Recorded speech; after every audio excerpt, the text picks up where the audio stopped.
Bienvenue dans cette nouvelle revue de moi-même, Raph Laurent-Duc. Cette fois-ci, Hot Rod, qui est une exclusive de Walmart, ici avec un packaging tout à fait différent des autres Deluxe. Fait que ici, on a un Autobo Unit avec un symbole Autobo et le contour, c'est bien entendu la même sorte de contour que le logo de Lamborghini. Ici, un artwork de Bumblebee et Hot Rod en arrière-plan. Pourtant, c'est la figurine d'Hot Rod, puis il nous met Bumblebee tout de suite en avant. Les tabarnak. Mais on a la continuation du artwork ici sur le côté avec bien entendu le même logo Autobo Unit et c'est bien entendu un classe Deluxe. L'autre côté de la boîte, il y a sa fonction guerrier impétueux qui est un synonyme d'intrépide et ici on a le même artwork qu'on retrouve sur l'autre côté. À l'arrière, une image CGI dégueulasse, ça se fait en 14 étapes et on a une petite bio. Hot Rod ne songe pas à ses victoires passées mais plutôt à ses exploits futurs. Ouais.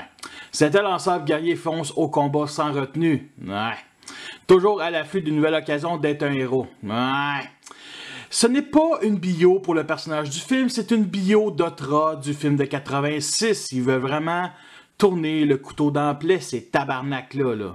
Alors, pour les plus ignorants d'entre vous, ce jouet-là est un énorme remode assez massif, surtout le haut du corps du jouet de Lockdown Age of Extinction, qui est aussi un Deluxe.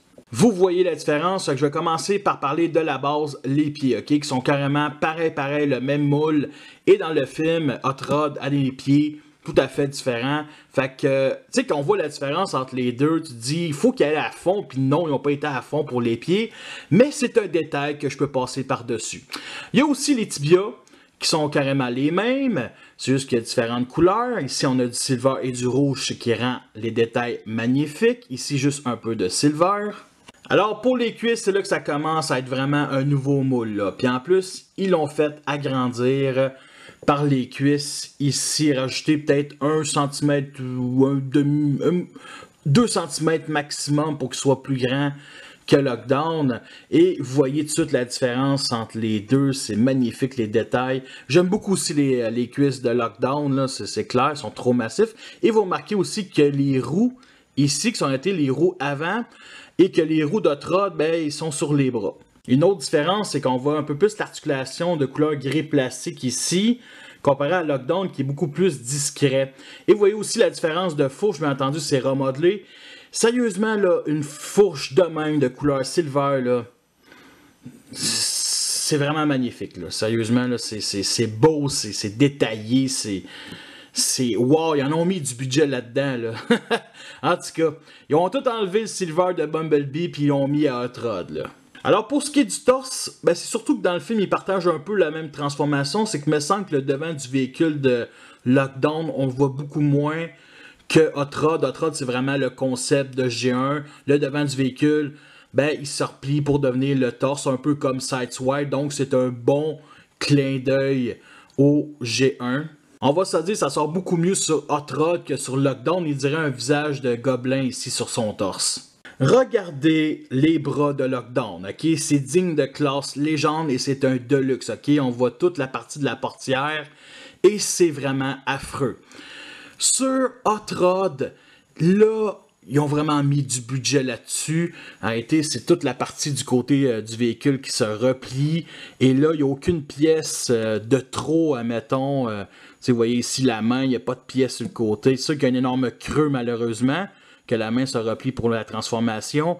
Mais c'est bien mieux ça que ça. Il y a aussi comme différence les épaulières qui sont été le derrière du véhicule divisé en deux. Sur Hot Rod, ça fait vraiment des grosses épaulières guerrières et ça lui va quand même assez bien. Sur Lockdown, lui, c'est carrément des pièces de trop.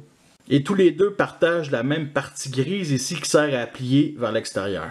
Et du point de vue du backpack, vous remarquez la différence. Hot Rod, ici, le capot est quand même moins large que celui d'Hot Rod. Et ici, la vitre est beaucoup plus courte que Hot Rod. Ça fait vraiment couche-culotte à Lockdown comparé à Hot Rod. Et si on les met de côté, tous les deux sont assez minces. Donc, c'est des backpacks quand même réussis.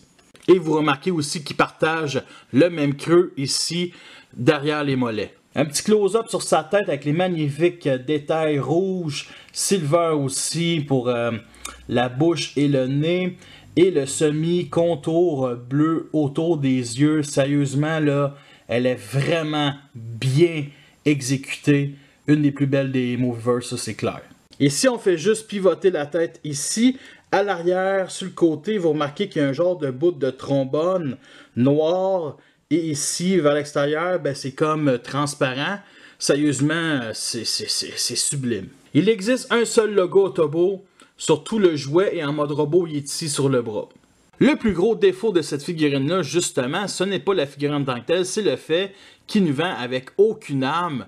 Parce que dans le film Transformers 5 de Last Night, son arme qui arrêtait de tir et ça fait une genre de bulle temporelle qui ralentit le temps, ce que j'adore, est la meilleure idée du film. Et bien entendu, pour le jouet, rien pantoute, ok? Tout le budget a été mis sur le Silver ou le mode alternatif qui est juste superbe, mais c'est vraiment dommage. Pour l'instant, la seule chose qui se vend, ce n'est pas des third party, c'est plus sur Shapeways, un pistolet noir avec, bien entendu, 15 pièces de transport et 10 pièces le pistolet. Donc, ça revient aussi cher qu'acheter la figurine. Fait que j'ai laissé faire. Et à la place, je lui mets deux armes d'onde Age of Extinction, le genre de pistolet lance-grenade, justement pour son fusil temporel. Et son genre de shotgun à 5 canons. Alors pour ce qui est des articulations, on a ici la tête qui est sur bas joint, donc elle peut se pivoter de gauche à droite, haut comme ça et baissé comme ça, c'est très limité on va se dire. Là, moi j'ai mis les épaules sur cet angle-là, la partie grise ici vraiment plus vers le haut, tout simplement parce que en version officielle, ça fait des épaules assez larges et ça me rappelle beaucoup Lockdown et j'aime vraiment pas ça. Fait que moi, je préfère sur cet angle-là. Mais pour l'articulation, je vais juste le rabaisser. Fait que bien entendu, ici, c'est sur bas joint, comme ça. On peut lever ici la partie grise, tout simplement. Le coude, ici, quasiment 90 degrés. Pas 90 degrés, mais presque. Sinon, ça se pivote ici, comme ça, mais la partie de la voiture, elle pogne sur le côté du corps et rien ses mains. Alors pour les jambes, il y a un système assez spécial. On peut mettre les jambes, bien entendu, droites comme ça, 45 degrés et 90 degrés. On peut le mettre aussi entre 45 et 90, mais à 90 et à 45, il y a vraiment un système qui bloque une petite ligne ici dans la fourche. C'est assez spécial comment l'expliquer. On peut la mettre sur cet angle-là comme ça. On peut plier ici le genou à l'arrière. On peut le pivoter de 60 degrés. Et les pieds, on peut juste les rabaisser comme ça, 90 degrés. La figurine est très stable avec ses pieds de clown ici, qui sont très longs, ne tomberont pas à l'avant ou à l'arrière, ça c'est certain. Et en comparaison avec son frère d'armes, B, vous voyez qu'il y a quand même une tête de plus. Nous sommes rendus à la transformation qui est presque pareille de Lockdown avec quelques nouvelles étapes qui rend la figurine vraiment plus unique. Et celle de Lockdown vient de Roadbuster Duck of the Moon. Tous les deux, vous pouvez déjà les voir sur ma chaîne. Alors, première étape, on va venir déclipser ici la fourche qui va tenir ici le torse et bien entendu les jambes. Fait qu'on déclipse ici et on pivote vers le haut comme ça. On déploie vers l'extérieur ici les vitres latéraux qui a été une nouvelle étape de transformation comparée à Lockdown. On vient tout déclipser la partie grise ici comme ça. Et là, on va venir plier ça vers l'avant, monter un peu ici la petite base grise qui tient la tête, comme ça. On écarte le devant de la voiture, comme ça. Les pieds, on les rabat, on pivote les tibias et on les clipse. OK? Et là, on est rendu à pivoter le devant de la voiture et on replie ici à l'intérieur pour que la tête soit vis-à-vis de la fourche. Oui, on appelle ça un 69, mais ici, on va appeler ça un 96. On tourne la figurine de bord et là, on va venir tout déplier ici la partie grise pour que le capot soit ici et bien entendu la vitre ici. Fait que on déplie et c'est très serré, ok? Sérieusement, j'ai peur que ça casse. Puis si on pogne par la vitre et bien entendu par la partie du capot, ça risque de casser, ok? Fait que on place ça ici comme ça. Et là, je pense qu'il faut vraiment que je dégage un peu le devant de la voiture pour mettre ça comme ça sur un angle pour que ça soit égalisé. Fait qu'on remet ici le devant du véhicule, comme ça, et on vient tout clipser pour que ça soit droit. Yes! Une nouvelle étape de transformation, la partie du bras. Fait qu'on va venir juste déclipser et pivoter. Ici, vous voyez la main. Et vous voyez ici ce petit trou-là, ben ça va avec ce petit peg-là. Fait qu'on pivote ici. Et là, on va essayer de le faire rentrer comme ça, par en dessous, à l'arrière en premier. Comme ça. Et là, il y a ce petit peg-là qu'il faut mettre comme ça. Et ici, à l'avant, tout simplement. L'autre bord, c'est la même affaire. Ici, on pivote, on repivote comme ça. On rentre ici à l'arrière, comme ça. Le peg, ici, et le devant, comme ça. Parfait. Dernière étape, on forme l'arrière ici. Tout simplement. Parfait. On check si tout est bien clipsé. Il y a l'arrière ici qui me gosse un peu. Tout est bien clipsé. Elle n'est pas assez magnifique, vous ne trouvez pas? Sérieusement, ce modèle-là est vraiment sublime. Là. Sérieux, wow! Elle torche Lockdown haut la main. Puis j'ai aussi d'autres Lamborghini comme les trois frères en Chug, Red, Sides, puis Sons. Cette version-là est bien plus belle qu'une version, mettons, moderne, dessin animé G1, on va dire ça de même. Elle est vraiment... Wow, j'ai vraiment pas de mots, là. Wow, putain, man. Je pense que c'est le plus beau Deluxe de toute la gamme Moviverse en mode alternatif. Ça, c'est clair, net et précis. Alors, le modèle alternatif, c'est une Lamborghini Centenario 2016. Comme vous pouvez le constater avec ce minuscule logo ici. Et si on compare avec Lockdown, c'est vraiment juste le contour. Puis à l'intérieur, c'est jaune. Fait qu'on voit qu'ils se sont vraiment mieux appliqués sur Hot Rod.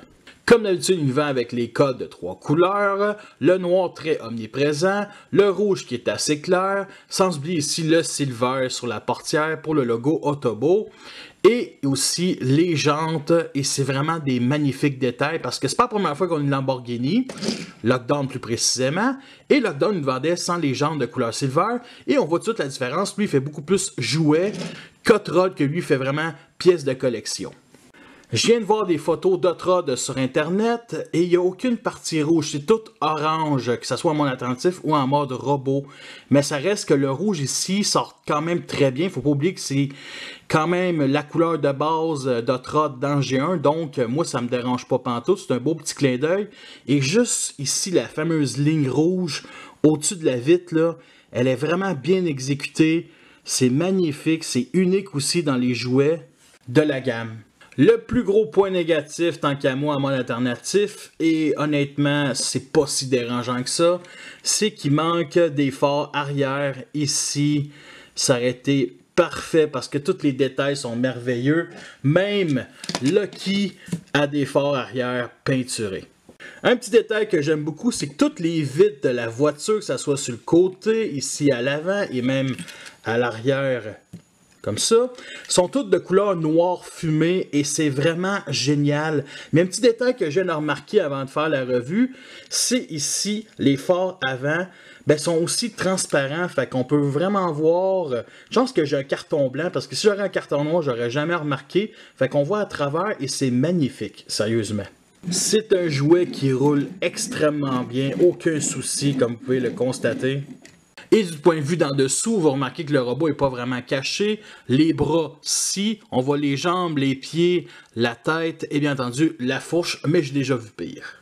Avec Lockdown, qui est aussi une Lamborghini de type Aventador. Vous voyez la différence de taille, sérieusement c'est très flagrant. Et Lockdown, lui, il est vraiment aussi gros que les Deluxe d'il y a 6 ans, comme ceux de Dark of the Moon. Et avec son frère d'armes, B, on voit que c'est la même gamme, mais c'est pas la même ligue, pantoute. Voici le genre de pause qu'on peut faire. Nous sommes rendus à la fin de cette revue, j'espère que vous l'avez apprécié, vous avez vu les pots et les comptes. Est-ce que c'est une figurine que je vous recommande? Absolument. Elle est belle, magnifique, sublime. Le fait qu'ils réutilisent le moule de Lockdown pour nous donner un résultat encore meilleur, sérieusement, c'est parfait. C'est sûr que ça aurait été mieux un nouveau moule, mais c'est pas si dérangeant que ça. J'irais même plus loin, ça serait vraiment cool qu'ils nous fassent un remol de lui en Lockdown, donc un remol du remol. C'est spécial, mais ça serait très bien apprécié parce que la version de Lockdown Age of Extinction a fait tâche comparée à elle. La qualité de plastique reste aussi égale de la reste de la gamme, même si c'est un exclusif. Côté prix, 30$, pendant que les autres de la gamme, les Deluxe, sont en spécial à 20$. J'aurais aimé ça payer moins cher, mais 30$, c'est déjà moins cher que 45$ sur eBay. Vous avez compris, je l'ai pris à mon Walmart. La prochaine revue va être sur Crosshair de Last Night. Fait que merci à tous d'avoir écouté cette revue-là. Fait que sur ça, je vous laisse et à la prochaine.